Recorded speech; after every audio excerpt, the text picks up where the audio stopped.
Next, on a special edition of Currents News, come back to Mass. That's the message from the bishop. Reminding people of the centrality of the Eucharist, how important it is, and what we really believe about it. Bishop Nicholas DiMarzio issues a pastoral letter on the importance of receiving communion.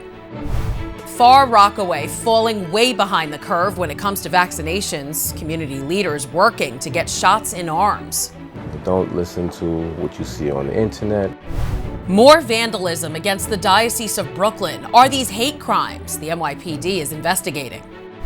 And Catholic Charities doing their part to go green. The news starts right now.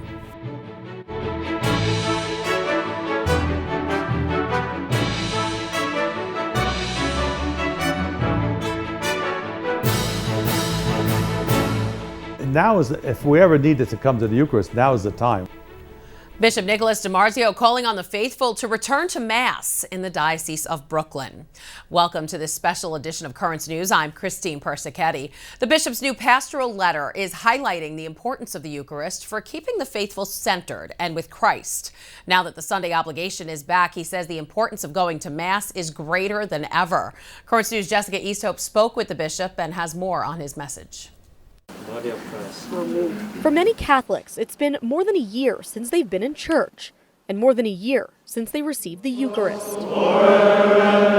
Now the Bishop of Brooklyn says it's time to come back. The Eucharist heals. It's a remedy for all of the ills that we have because we're close to the Lord Himself.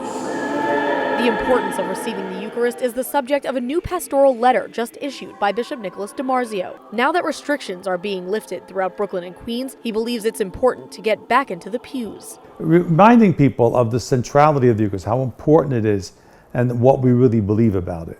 In his letter, Bishop DiMarzio cites a Pew Research survey that showed only 31% of Catholics believe the bread and wine actually become the body and blood of Jesus Christ. And it showed that belief is most common among older Catholics. Back in my generation, we memorized every question. They didn't get that clear understanding of our faith that was in prior generations, so it kind of watered itself down. Bishop DiMarzio believes the live streaming of Masses has been a great tool during the pandemic, but can't serve as a replacement for receiving the Eucharist, and that it's the job of priests to make Mass enjoyable. It has to be something attractive. It's an obligation, yes, but it shouldn't be onerous. It should be something that makes us happy.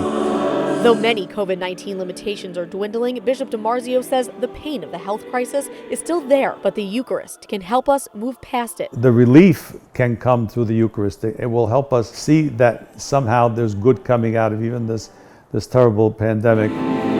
Now that churches in the Diocese of Brooklyn are at full capacity, the Sunday obligation is back in effect.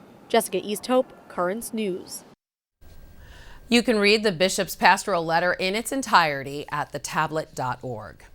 Along with the need for the Eucharist, there's a need to get vaccinated, and the city is pushing people to get the shot, especially in one Queens community.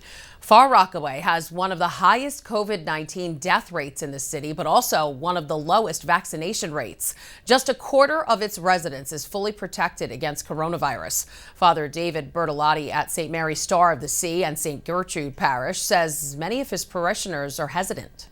Some people, it's political. They don't want to be forced. Some people feel for their own health. They're afraid.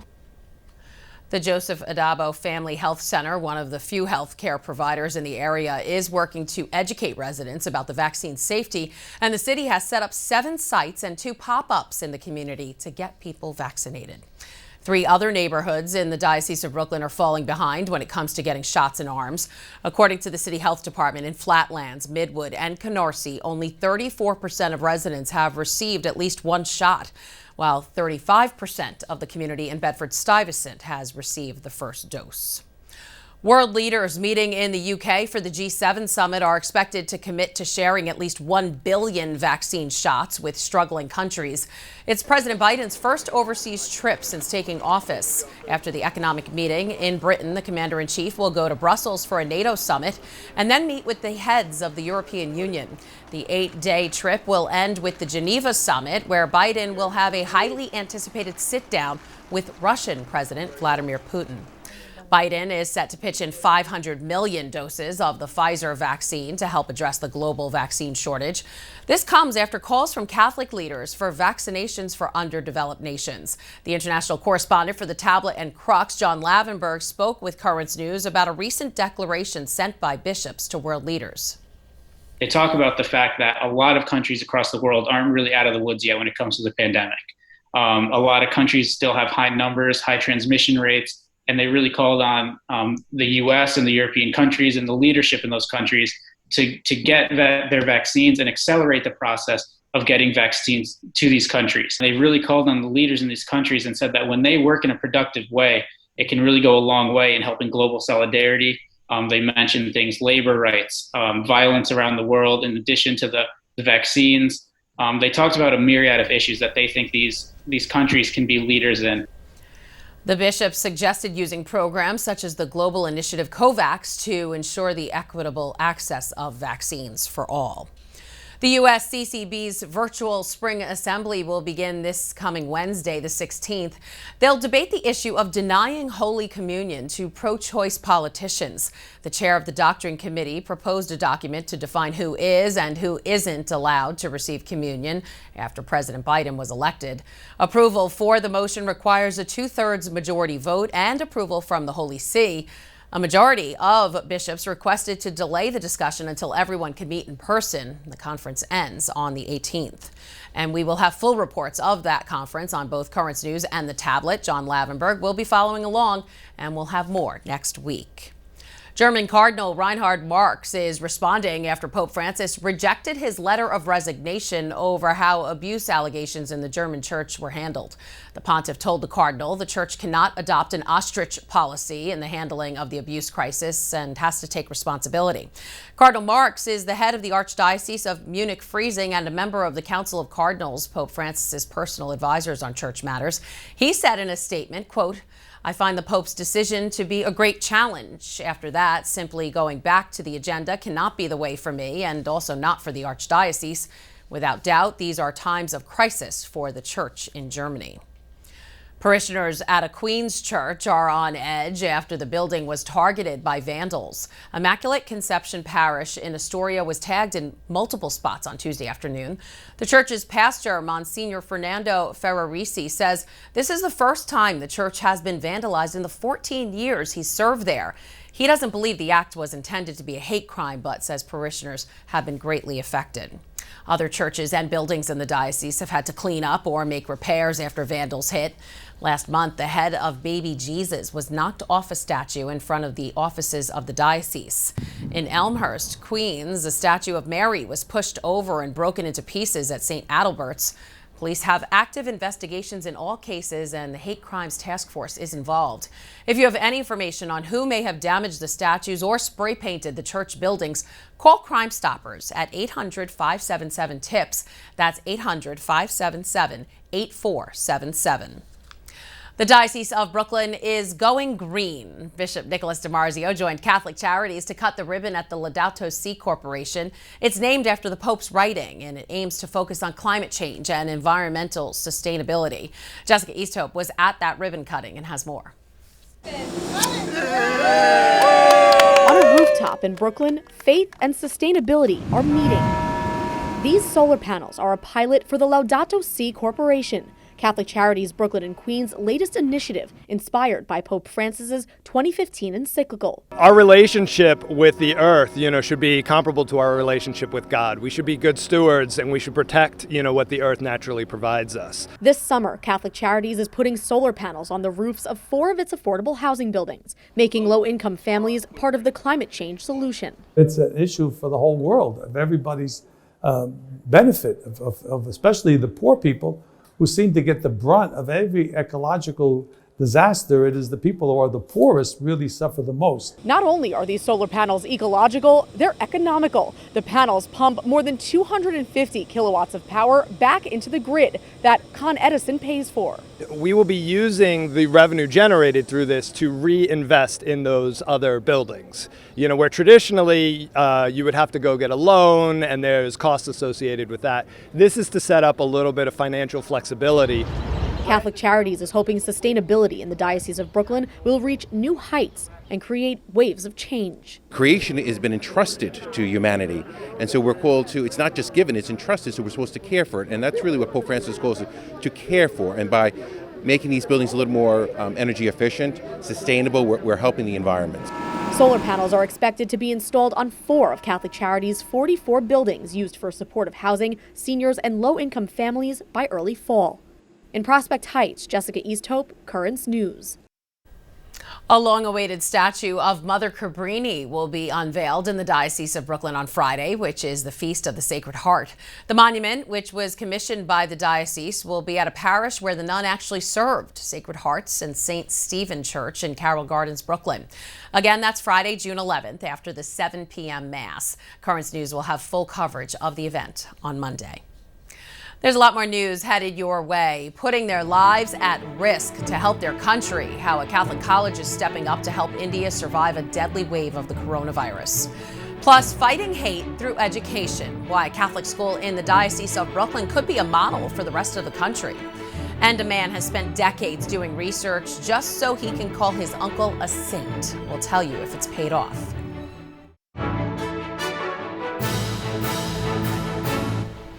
After facing a devastating spike in coronavirus cases last month, India is finally seeing a decline in daily infections. On Friday, the country reported over 91,000 new cases, a significant drop compared to last month's daily average of 400,000. While India's government says it is focusing efforts on vaccinations, less than 3.5% of the population is fully vaccinated. A Catholic university has been working on the front lines of the pandemic since the country was in the middle of the devastating second wave. Emily Drupi has more on their fight to keep their neighbors alive. Father Felix Raj is the Vice Chancellor of St. Xavier's Catholic University in Kolkata, India.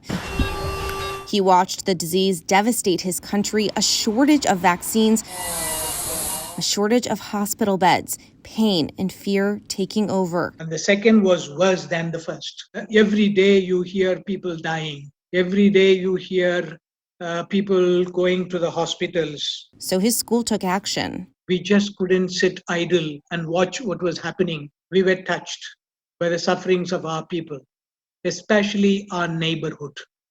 And so we said it is time for us as a university community to respond. Setting up care centers equipped with doctors, nurses, beds, and oxygen to take overflow patients. Using a university building and help from a local hospital and the government. They started with 40 crucial beds. This is an inspiration from God himself. He gave us the courage to respond to this call and said not only this center in the university, but also to start centers outside the university, outside the city. Opening 3 more of these care centers in Catholic buildings in rural areas, 130 additional beds, bringing the total up to 170. They teamed up with the Catholic Diocese of Anasol to find the spaces, all in Catholic buildings. Father Raj says he hopes cases will continue to decline and vows to keep the centers open while they're needed. He's not asking for donations, but he needs something equally as important. We require your prayers. If you pray for us, that's more than enough. In Brooklyn, Emily Druby, Currents News. Here in the U.S., crimes against Asian Americans are skyrocketing, and schools across the country are working to address the problem. The Illinois Senate just cleared a bill that would require public schools to teach Asian American studies. And if signed by the state's governor, they would be the first to do so. Similar measures are being proposed by lawmakers in New York, Connecticut, and Wisconsin.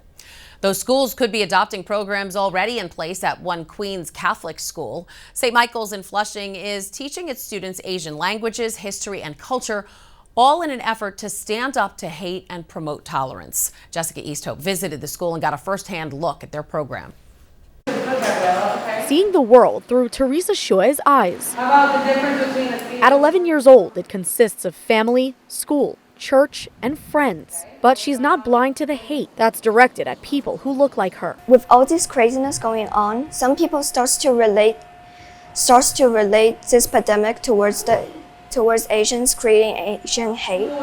At Teresa's school, St. Michael's Catholic Academy in Flushing, she gets to be totally herself. proudly Chinese and Catholic. I can learn both about my religion and study deeper about it while still having my Chinese roots and keeping a part of it as well. The school is 70% Asian, but regardless of ethnicity, students have just as many classes in Mandarin as they do in English. They learn Asian history and culture. It's a safe haven from the bigotry sometimes found on New York City streets. So many of the children come to school with their grandparents. And, you know, are they going to be targeted?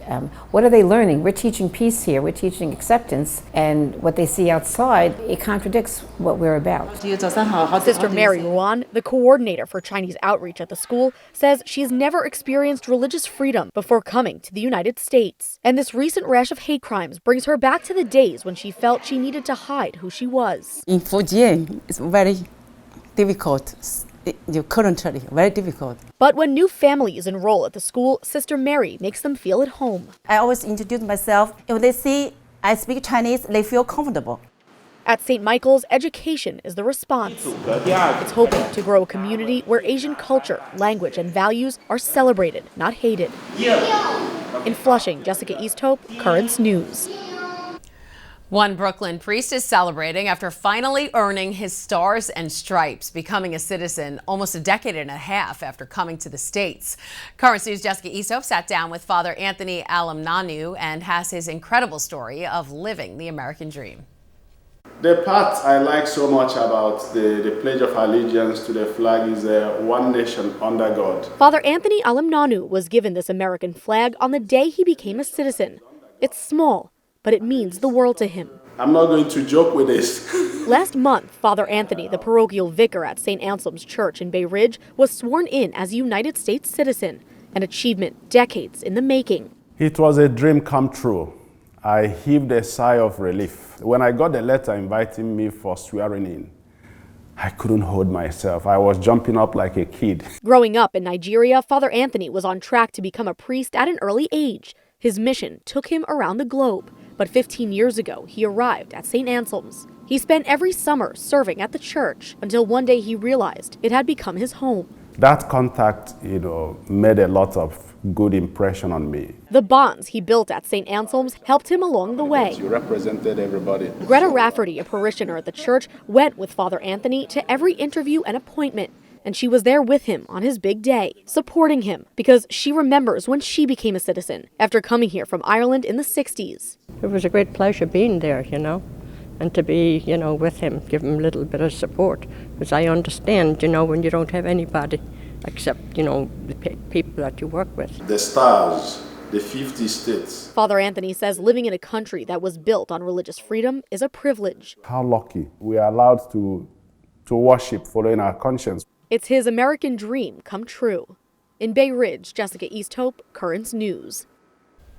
A happy update from the family of a martyred Capuchin friar. Father Leonard Melky will be beatified on June 4th of next year, more than 100 years after he was stabbed with a dagger in the heart during the Armenian genocide, simply for being a Christian. I spoke with the man behind the push for sainthood, his great-nephew Faraz Melky, about why he felt his uncle deserves to be named a saint. I believe he deserves it. He was a holy man who never ignored his religious mission and his duty towards his colleagues. Even when his faith was tested, when they offered to spare his life, and if he converted to Islam, he remained loyal. Faraz researched Father Leonard's cause for more than 40 years. From a soon-to-be saint to sisters who sound like angels. Why these nuns are literally singing the praises of a priest in Queens. Plus, dance party. What's got this New Orleans priest dancing for joy?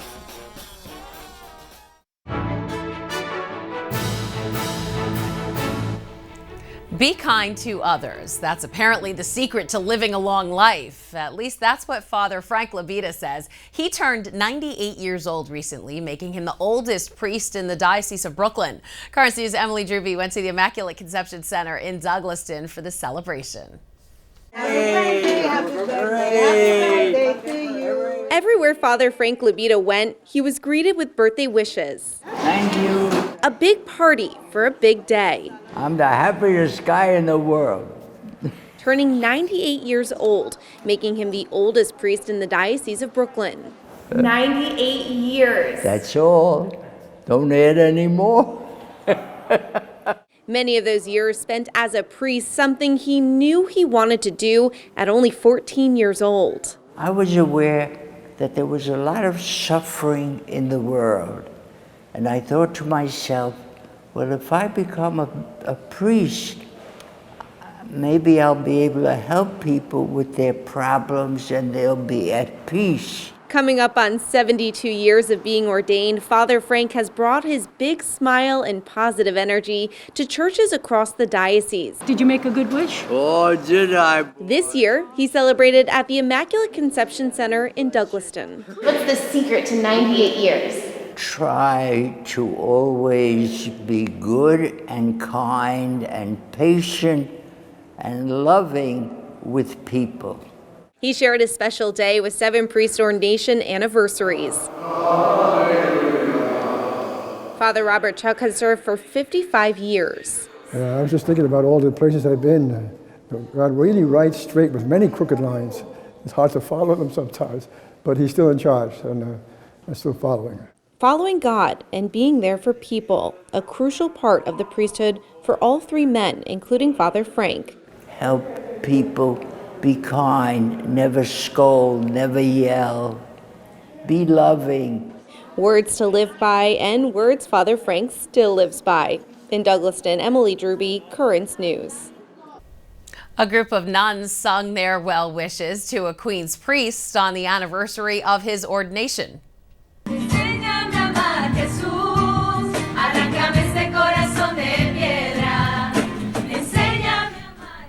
These Colombian nuns sending this video to Father Christopher O'Connor from Blessed Virgin Mary Help of Christians Parish in Woodside. Father O'Connor hosted the nuns back in April of last year for a Lenten mission trip when the sisters got stranded because of the pandemic. They eventually returned months later, and the nuns and the priest kept in touch, and they're hoping to return to Queens for another visit sometime this summer. The Diocese of Brooklyn will be starting this summer 4 Priests Stronger. Their ordination mass at the Co-Cathedral of St. Joseph on June 5th saw a large crowd of fellow priests, auxiliary bishops, family members, and others. The new spiritual fathers will be serving in parishes in 4 Queens neighborhoods: Whitestone, Ridgewood, Woodside, and Astoria. And finally, the Archdiocese of New Orleans is also welcoming men into the priesthood. It was a joyous occasion that made one of the 6 new priests dance with the Holy Spirit.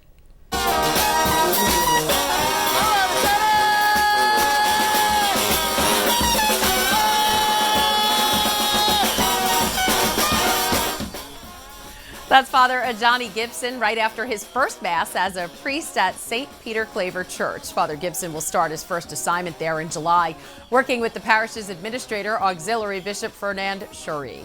Congrats to him. And that is it for this special edition of Currents News. I'm Christine Persichetti. Thank you for joining us because we are putting your faith in the news. I hope to see you again next time.